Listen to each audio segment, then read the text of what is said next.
I'm Jason Klom, and this is the Comedy on Vinyl podcast. The year is 1969. The album is the story of... Actually, what's the full name of the damn thing? I think it's the Story and Song. The Story and Song from The Haunted Mansion. The artist, Walt Disney. Sure, why not? And a bunch of other people. My guest is Cory Doctorow. Thank you for doing the show again. Oh, thank you. It's my pleasure. The Haunted Mansion has a special place in my heart. I tell people I was bitten by a radioactive haunted mansion when I was 6 years old, and that's how I became the man I am today. So. And that's just the thing is, like, the more I thought about it, I'm like, I'm really shoehorning this just so we can talk about the Haunted Mansion, because this might be the least funny thing we've ever talked about, which is too bad, because I love the Haunted Mansion ride, and I find it actually funny. Yeah, it is. You know? Well, and it's a funny collaboration. So, you know, there are lots of versions of the story of the Haunted Mansion, but the kind of consensus reality of it among people who study it is that there was a huge contradiction in building a haunted mansion at Disneyland. Walt always wanted a spook house. There's early prospectuses that include it, but part of what Walt Disney was reacting against was the griminess and kind of too much reality of the Kearny circuit. Sure. And so the idea of a spook house, which intrinsically is kind of falling down and in poor repair, was something that Walt had a love-hate relationship with. Mm-hmm. There are a lot of different versions of the house. There's this Museum of the Weird that Rolly Crump came up with, which was a self-guided guided walking tour of all this kind of surrealist, ultra-modern stuff. It really actually overlaps with the modernism era in Disney, the main design work. There's a really good book that will be out probably by the time you air this podcast.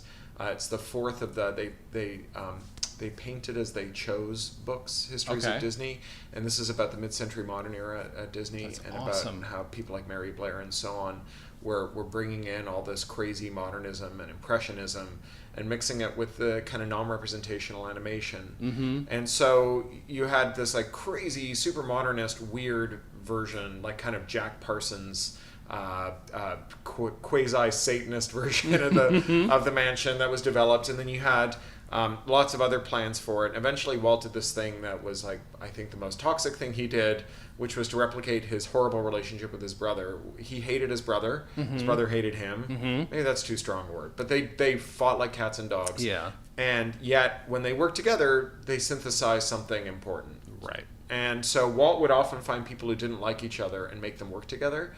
And so in this case, a guy named Claude Coates, who was a scenery painter, and a guy named Mark Davis, who was a character designer. And he told them, you guys are going to be the ones who are going to build my mansion. And then he died. Mm-hmm.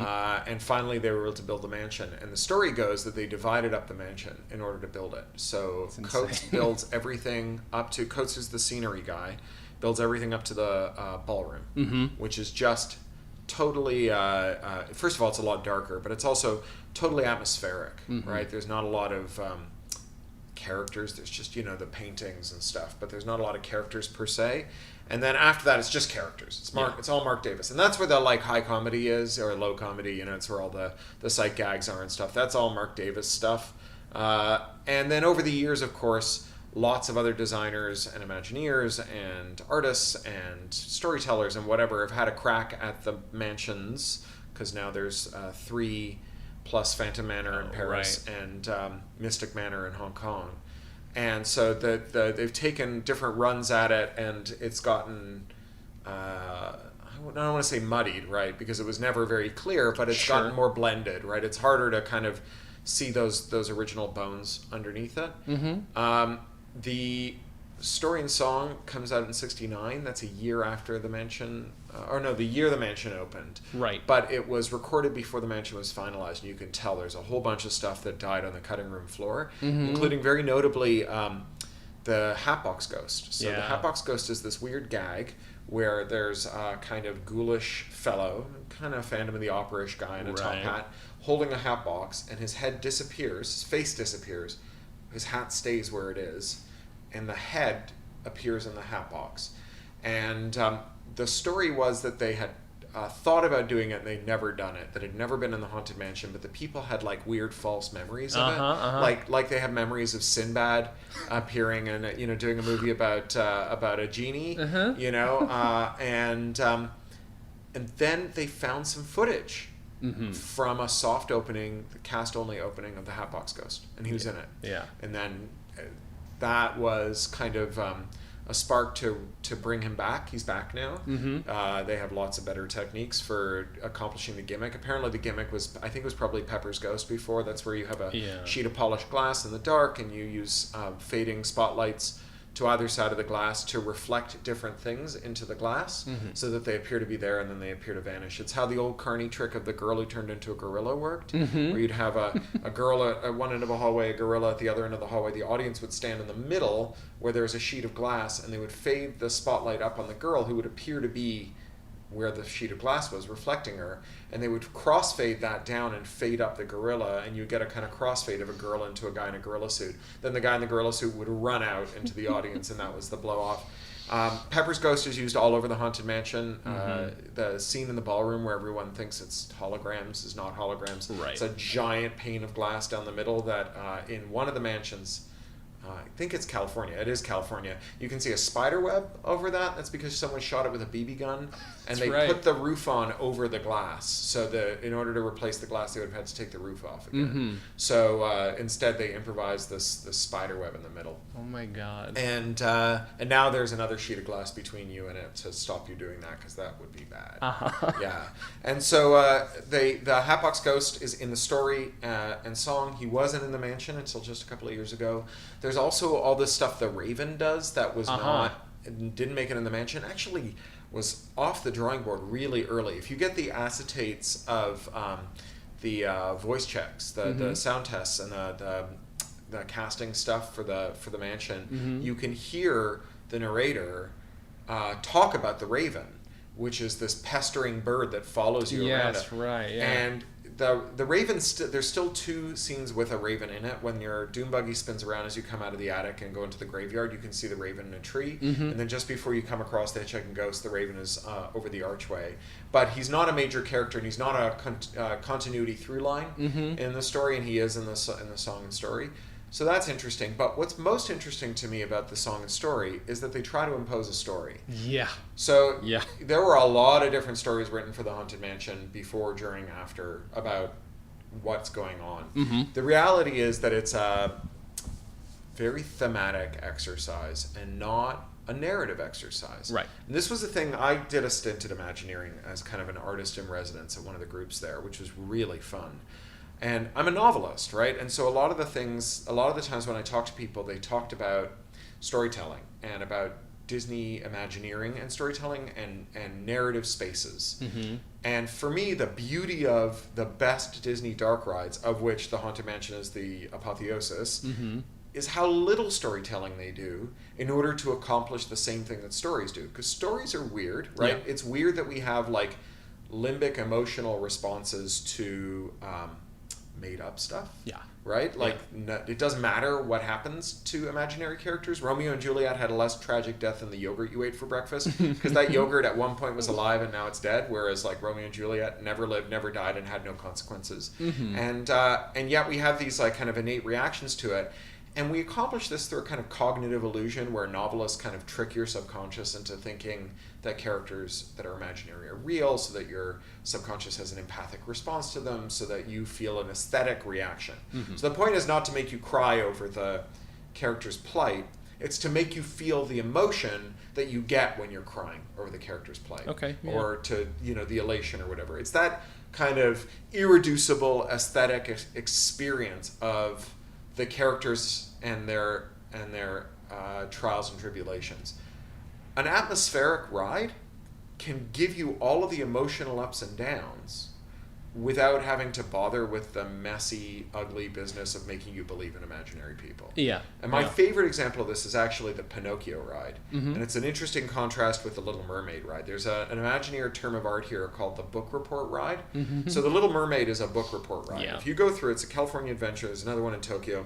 You go through it, every beat from the story is represented in a scene. perfect linear order. And if you walk off that ride and someone says, hey, what's that Little Mermaid movie about? You could tell them, right? The Snow White ride, the Snow White Scary Adventures, by contrast, if you ride through that, when you get off the end, you could in no way recount the story, but you felt all the emotional beats that the story's supposed to deliver. So the Haunted Mansion, for me, is perfect in as much as it delivers this kind of numinous, set of emotional experiences, and that the story is like, there are so many stories teased at, but none of them are ever fleshed out. Right. Some of them contradict each other. The continuity is never a thing that anyone bothers themselves about too much. Too much consistency is the hobgoblin of a small mind. And when you come off, you've been through a set of emotions, including humor, right? A lot of humor, but without any storyline. And yet here in the storybook, the book and song, they really try to make a story out of it. And it's not a great story. No. It's just it's kind of incoherent, and it doesn't have rising tension. And then there are a lot of weird choices, like, although I'm pretty sure they'd finalized the narrator by then, they don't use him. No. Right. They use this really crummy ghost host voice. They use Thurl Ravenscroft, but they don't use Paul Frees. And the guy that they use is British, and he has this weird, or he fake British accent. He has this weird delivery. You gotta wonder where the director was. His cackle's extra creepy to me. Yeah, and then and they flange his voice in this weird way. Yeah. He sounds like interstitial material on a Spinal Tap concept album, and but it's all kinds of weird choices in there. And they don't use the ride script, which I'm pretty sure was finalized. At least I've read lots of drafts of the script, and the edits they make I don't think came from earlier drafts. I think some dimwit was sat down to write the script for the record and said, like, well, I don't know what these guys were thinking. I'm going to rewrite this and just I'll make it better. Yeah. And came up with some really bad edits, blew some of the jokes up and so on. Yeah. But it's part of a long tradition of trying to back form stories onto the mansion, which is done officially and unofficially. So there's this thing called I think it's the Ghost Gallery that the cast members for the Haunted Mansion in Florida did, where they wrote their own biographies in a 3-ring binder in the break room for all the ghosts. God. Some of which are now canon. Holy crap. So they've been integrated into official Disney products, including some I worked on. Amazing. And become part of the Bible, which is really interesting. There are all these outside versions. Then there's all the different things they've done with the bride to try and give her a story. Yes. Yeah.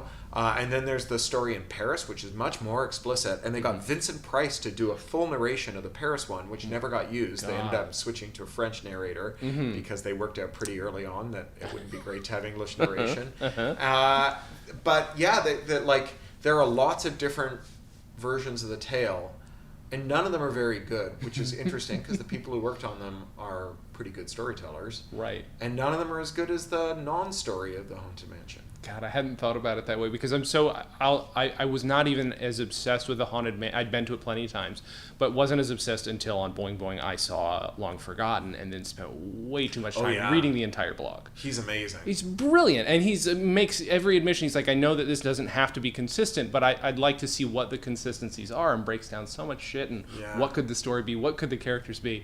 And it's crazy to then have read all of that, be fascinated with it, wait for new updates, listen to this album where literally we've got poor Thurl Ravenscroft describing what you might see on the ride. Yeah. He's just describing maquettes and shit. Yeah. It's insane. Yeah. It's really weird. Long Forgotten is this fabulous blog written by a kind of amateur Disney historian who really knows his stuff and is really plumbing deep into the archives. The song and story is really interesting. It had a second life as a... not Fish. Who's the other jam band?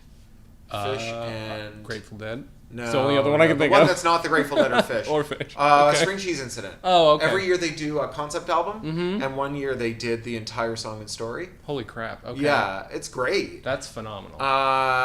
So it's had more than one life, and I saw yesterday, I was looking on the Haunted Mansion Wikia page, that there's yet another person who's done a concept album of the song and story. Wow. So lots of people have done covers of this 23-minute little long playing record.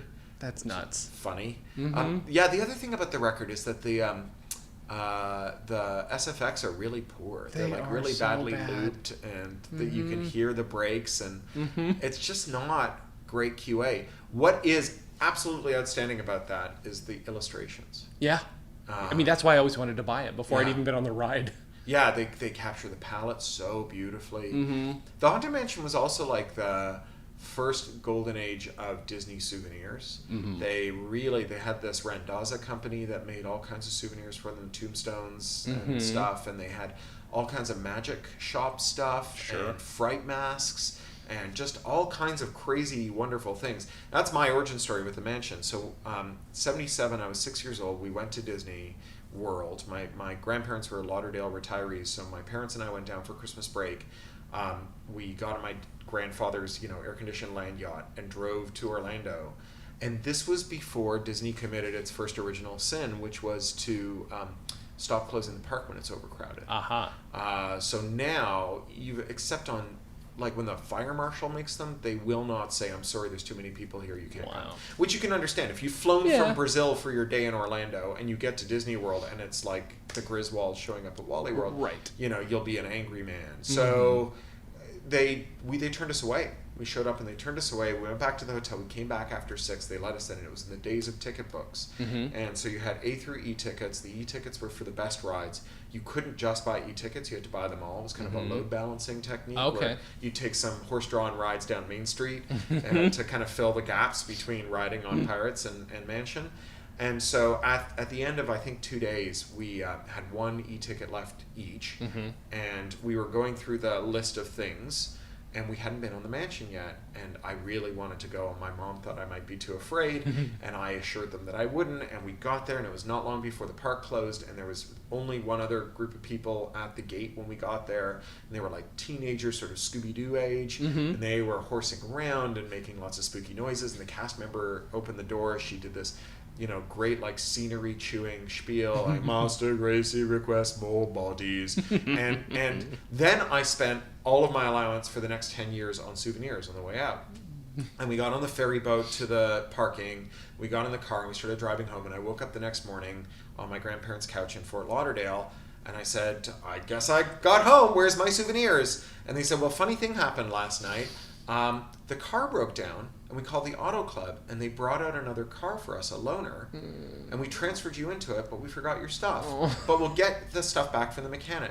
And it never showed up. Oh, no. And they discontinued all of it. No. And I never got it again. I owned it for less than 24 hours. And my rosebud, ever since, the dragon I'm chasing is the high I got from buying those completely badass souvenirs, some of which I bought on eBay since, but there's a few that have never shown up on eBay. Really? And that I thought I might have imagined until I found them on Jeff Baham's HauntedMansion.com. I actually gave him HauntedMansion.com. Really? I registered it really early on. Amazing. And I gave it to him. And they do exist, but I've never seen them. These cards that were illustrated by Mark Davis, and they have line drawings of slightly sinister looking, like stolid burghers, ladies and men and businessmen and so on.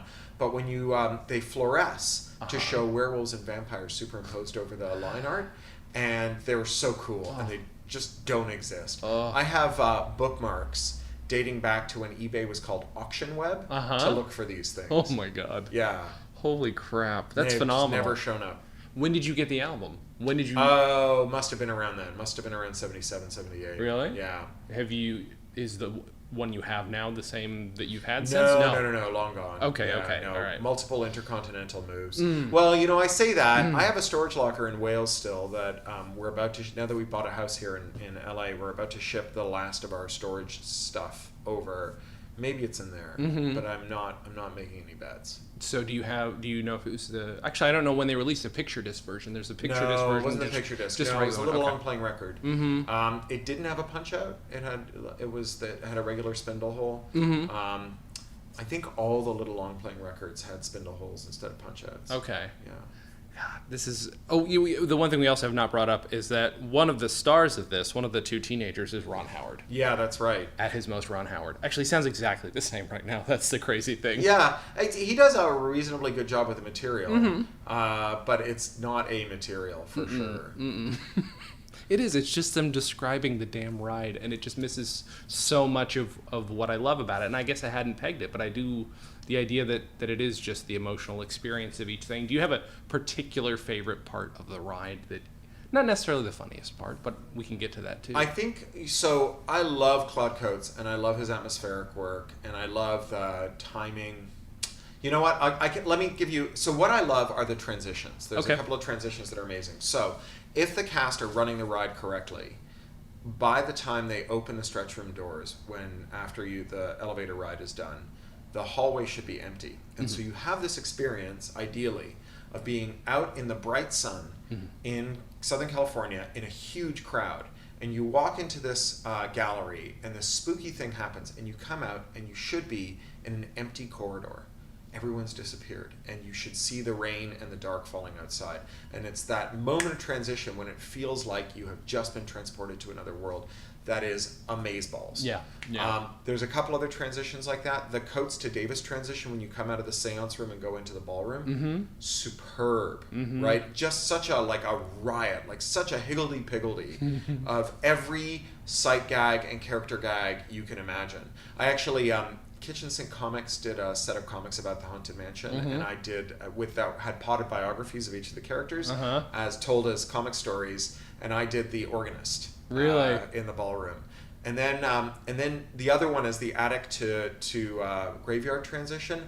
Again, because that showroom is so big, it's just a huge room, and because you go from a very rigidly enclosed space that has the architectural cues that leads you to believe you're in a house. Like all of the Haunted Mansion is in a giant green Quonset box in the parking lot that's painted this color called Go Away Green. That's why you go down the elevator and down that long corridor, is to get outside the berm, underneath the railroad, and into what used to be the parking lot, right? Okay. So it's not a building, right? It's just all these floating show boxes it's not a house. It's floating show boxes in a giant big black boxy show building, but the attic feels like an attic. It feels like you're really in an attic, and then when you come out, it really feels so expansive that it feels like you've come outside. And there's so many different effects. So you have Pepper's ghost effects, you have other kinds of projection effects, you have animatronics, you have just plain lighting effects, you have a mix of sculpted elements and projection mapped elements. The first projection mapping, the Singing Bus, which is now everywhere and is the most cool ass thing ever, and is the centerpiece of Mystic Manor in Hong Kong, which is the most ambitious Haunted Mansion, not necessarily the most successful, the most ambitious they built.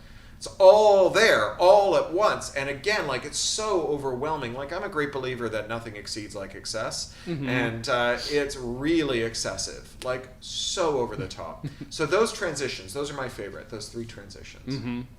What are your thoughts on when they change it over? Oops, sorry. This is more of a local thing because people aren't going to notice much, but when they do the little Christmas, Nightmare Before Christmas changeover. So it's nice to see it, and from an operations perspective, the downtime means that it's much better maintained than it ever was. So taking it down for 2 weeks twice a year or a week twice a year lets the maintenance crews do a really thorough job of just keeping everything running. And underneath the mansion, if you're kind of backstage there, there's a machine shop down there, because everything is made out of four-way linkages and 12-volt DC motors with rubber fan belts on them. It's all broken all the time, right? Yeah. And they're just milling new parts all the time, right? Yeah. And they really give it a top to tail when they take it down and when they put it back up again. That said, I'm not a giant Nightmare Before Christmas fan. Sure. I always have this fear that is the fans' great fear, that although you love a thing and it's part of your identity, that you have no control over it and no claim to it. And someday, I'm convinced, they're going to leave the Nightmare show up. I know. And then we will have lost our beloved mansion. Right. And I'm a big Nightmare Before Christmas fan, but I would hate for that to happen. Yeah. There's the character to it, even when they switch things around and move them. I did fall into reading that blog. Perfect timing. Literally, I got to the Hatbox Ghost thing.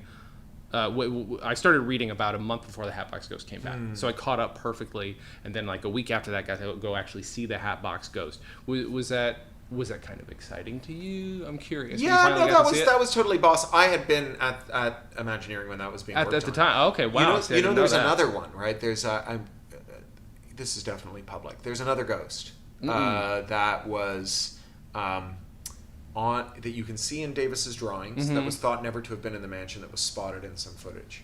A dusting ghost. Really? Ghost. How have I not seen this? That may come back too someday. That's that would amazing. be pretty exciting. That's so good. And the the Nightmare Story, it's okay. Yeah.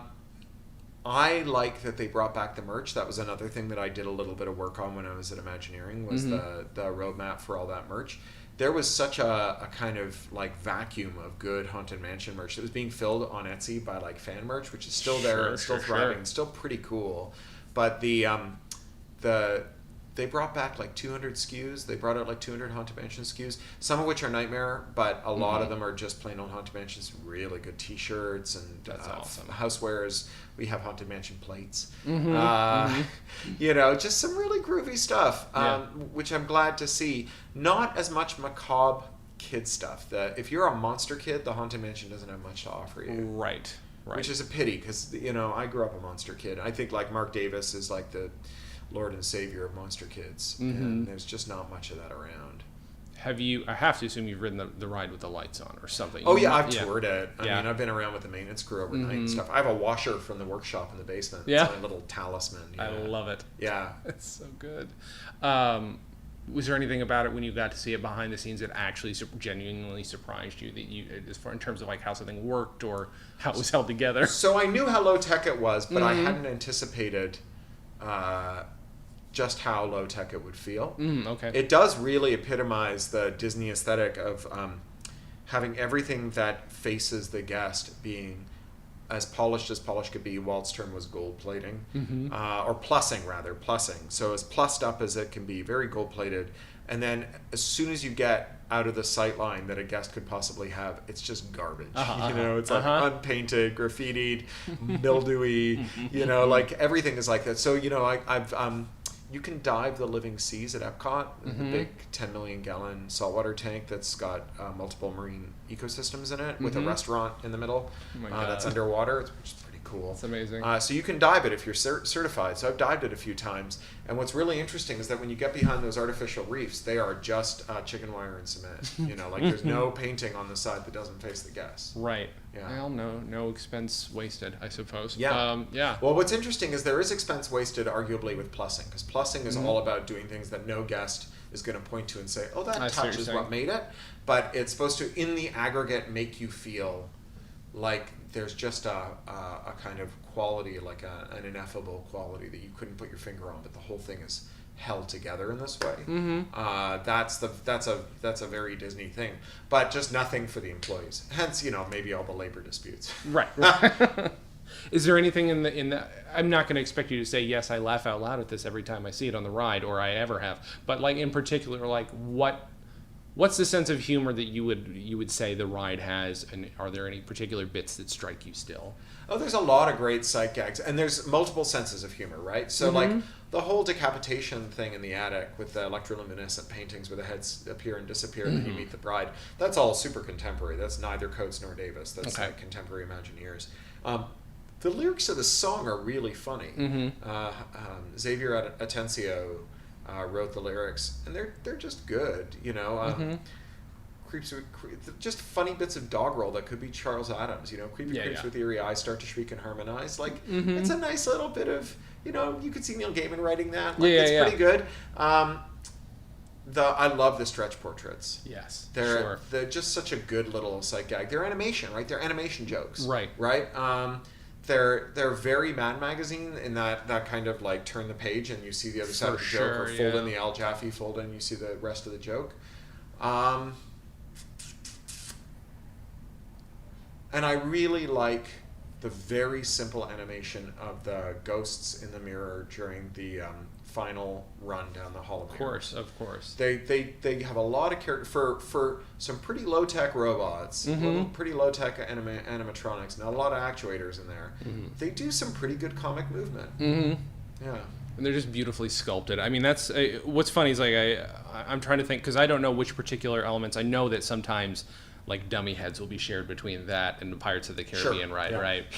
Specifically Mark for Davis dancers was the and stuff. character animator both of them. Right. Yeah. So did he do all the sculpting of all of it too, or I is it doubt he did farmed all the some of sculpts it outright? himself. Okay. It's a studio, right? Yeah. So he might have done maquettes of some, and then other people did the full size sculpts or whatever. Yeah.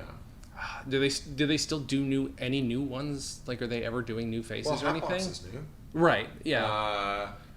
The Q ghosts at Florida are new. Okay. There's a whole set of new ghosts that are Q ghosts that look a little like the covers of the first editions of Series of Unfortunate Events. A little Charles Adamsy, pretty good. Have you been to all the mansions then? Yeah, in fact, it's ridiculous, but we just got back from all 3 Asian Disney parks. Really? Yeah. My God. My wife works for studios, and so we used her employee discount, and we took my All parents. Mostly, we visited 3 gorgeous cities in Asia: Hong Kong, Tokyo, and Shanghai. But we also spent a couple of days in each of those parks. That's amazing. During the crazy heat wave that they're having there. We got out of Japan before they declared the state of emergency, but Oh my God. holy moly, was it hot. Holy shit. The Japanese mansion's pretty amazing. So Tokyo Disneyland, the basic deal was so Disney doesn't own Tokyo Disney. It's owned by this company with the incredibly awful name of the Oriental Land Company. Okay. And OLC owns it and operates it, but Disney has the exclusive provision of design services to it. And so the way that it works is OLC can request anything, but Disney doesn't have to say yes. Okay. But Disney can't tell them what they have to have. So there's a kind of balance of power. Wow. All right. And so for a long time, the basic modus operandi of Tokyo Disneyland was that OLC would say, we like this ride from one of the 2 and then eventually 3 parks. Just build the highest possible specification version of that here. So if the animatronic has 10 actuators, give us 20. If, just like everything beautifully turned out in the same way that like Japanese replicas of vintage American jeans look more like vintage American jeans than vintage American jeans do. Yeah, okay. Tokyo Disneyland looks more like Disneyland than Disneyland. That's amazing. And the mansion is beautiful. And even, my 10-year-old, who's quite callow and has less and less patience with each passing year for my fetish with the Haunted Mansion, just wants to ride roller coasters that go upside down. She said, "Oh my God, the hitchhiking ghosts are amazing." Yeah. Yeah. They're just Beautiful sculpts. Just really? like it's beautifully done, beautifully lit, beautifully actuated. Everything that should be polished is polished to a mirror shine. Everything that should be covered in cobwebs has the world's greatest cobwebs on it. Like it's pretty amazing. It's interesting to be able to. It's great for you to be able to compare the two, because I think people do love the warts and all version of what is here, because there's some of the dust on the artifice is not so bad, but I would love to see the polished version of that. And if I'm not mistaken,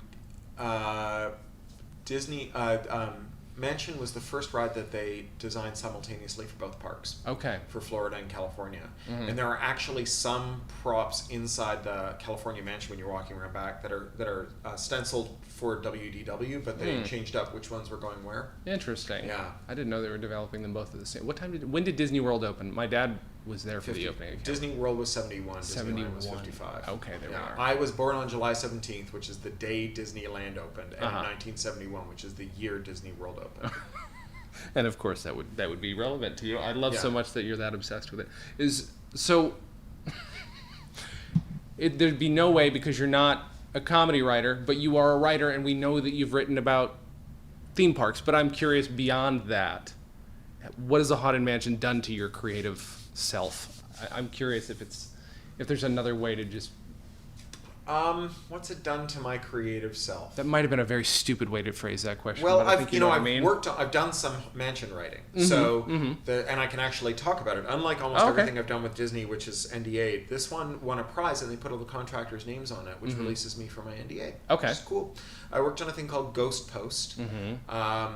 You know all those things where you can sign up for like fanish swag in the mail? You get a box. Sure. They were called loot crates, but now there's this confusion with that in-game thing, loot crates, which are casino gambling for 7-year-olds. But the loot crate subscription loot crates were a thing, and so they wanted to prototype what a loot crate would be like for Disney properties.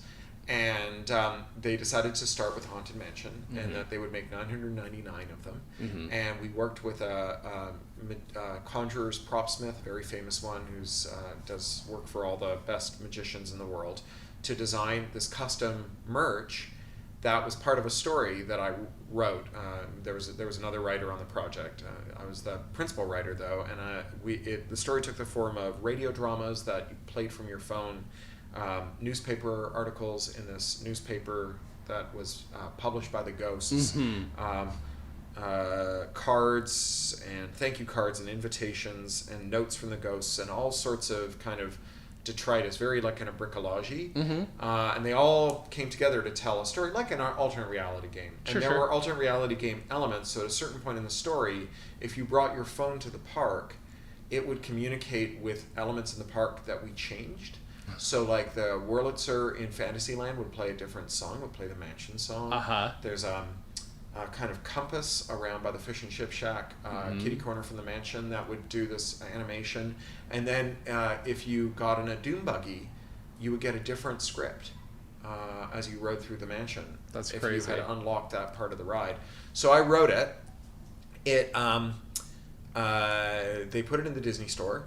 And the way that works is it goes into the store at midnight, and they increment the SKU number by 1. So if the last thing that went in there is 1,222, this is like DisneyStore.com something $1023, right? So they had a press release ready to go the next morning to announce it, but Disney superfans have figured out that the SKUs increment at midnight, and at 12:0001, they go and they start looking to see what's there. So some Disney superfans blogged it, and they were basically all sold out before the press release went out the next morning. Holy crap. And they're going for crazy amounts of money on eBay. Of course they even are. though all the interactive stuff, I don't know if the interactive stuff is up or not, but certainly the stuff in the park I think is shut down. And it was very successful, and it won the THEA, the Themed Entertainment Award. And that's the story that goes That's pretty remarkable. Yeah, so that's a pretty direct impact on my work. I went and I wrote some Haunted Mansion stuff, partly because I'm the world's biggest Haunted Mansion fan. My first novel is about fans taking over the Haunted Mansion down in the Magic Kingdom. So there's that. I wrote another novel, Makers, that's about indie fan theme parks and dark rides built in the guts of abandoned Walmarts, and the fight they have with nefarious Disney IP lawyers over it, which was fun to write. And yeah, I guess that's it. That's the way it's influenced me. That's perfect. I mean, it's not all, because here's the thing, I get to ask that question a lot, and I'm like, oh, that's a dumb question. But in your case, knowing that you've actually gotten to write, nobody ever has that experience. Nobody's like, oh yeah, I listened to a bunch of Alan Sherman, and now I'm writing the Alan Sherman movie. Yeah, Which, right. I mean, literally, I do know a guy who's trying to write an Alan Sherman movie. That's a bad example, but he hasn't done the podcast yet. So Godspeed him. I know, it's going to be interesting. It's going to be a rough go, I think. So why listen to this album, if you can recommend it at all? You know what? You don't need to listen to this album, No, you to don't. be honest. You should look at the art, though. I'm sure there's scans online. The art's gorgeous. It's some of the best Haunted Mansion art that was produced. And definitely you can see it forming inspiration for subsequent generations of Imagineers who went back to the mansion. Yeah. Like the Hatbox Ghost in the mansion today looks more like the one in the book that accompanies the record Than it the did original like the sculpt, original. right? Yeah. I've noticed that. I like that. I love that so much that was such perfect fan service. And Yeah, and if you want to be a completist, go ahead and listen. But yeah, there's not really any good reason. If you're like a Richie Cunningham completist, you can give it a listen. I will say you can find the audio on YouTube still. It has not been taken down. Yeah. And if you want to try and buy the LP, it can be a bit pricey, especially if you want a good quality Aren't there one. like a bazillion reissues? Yeah, maybe. And maybe I know there if was you a get CD reissue. There were a whole bunch of CD reissues of all of that stuff, including like the old acetates and everything. So. I know when Atomic Records here in Burbank had it, I was like, oh, I should get that for my then girlfriend, but it was like so cost prohibitive. I'm like, Really? she can come look at it on the Wow. wall. It was crazy, but it might have been like an original pressing first or pressing something. or Who knows? I have a funny story about the Tokyo Mansion before we wrap up. Sure. Which is and I've never had it verified, but it's sort of too good to fact check. Which is Okay. the story goes that when they were planning the mansion in Tokyo, they had their trailer, the temporary office, and there were some Imagineers, and they were playing the narration over and over and over again in English and thinking about how it might work in Japanese. And there was a Japanese data entry clerk in the room who was just typing documents, but being tortured by hearing this English over and over and over again. And eventually he stood up and made fun of it in Japanese, just nonsense Japanese, right? And they were like, that is the voice. So apparently that's the voice of the Tokyo Mansion. Holy crap, that's wonderful. Too good to fact check. Yeah, of course. No, let's not bother with that. Thank you again for doing the show. My pleasure. Thank you. I don't know when it'll come out, but is there anything else you want to try and promote generally? I just sold a big new novella to Macmillan called Unauthorized Bread. It'll be out early in 2019. Awesome. There's a film deal and an audiobook deal and a bunch of translation deals that all kind of came together in the last couple of weeks. It was amazing. Odd because the story was a 30,000 word novella I never thought I'd sell, and it ended up at the center of a bunch of bidding wars. It's about refugees whose refugee housing has been built by a big developer as a condition of planning permission. So they build a luxury building, but there's a different lobby you go into, and on some floors they have subsidized housing for refugees. The elevators only go to those floors if there aren't any rich people in them, so they don't have to trouble themselves with it. And all the appliances have DRM on them, so you can only toast authorized bread in your toaster and use authorized dishes in your dishwasher to extract as much money as possible from them. And when the hedge funds that own these companies that make these terrible appliances go under, the appliances stop working, so everyone starts jailbreaking them, which is great, and it's a new golden age in their lives until the day that the hedge funds come out of bankruptcy, and they start to reactivate them, and the people in the building realize that they're about to lose their homes, their right of abode in the United States, and maybe their lives if they get deported back to the war zones that they've fled from. It's about how they resolve that. It's too bad it's irrelevant to today's No, problems. it's like that really sucks. Okay. That sounds wonderful. That's amazing. Well, thank you again. Thank you. Thank you guys for listening. Go to celerysoundrecords.com if you want to find my comedy albums. That's about it. Thank you guys for listening. And as always, have a good thing.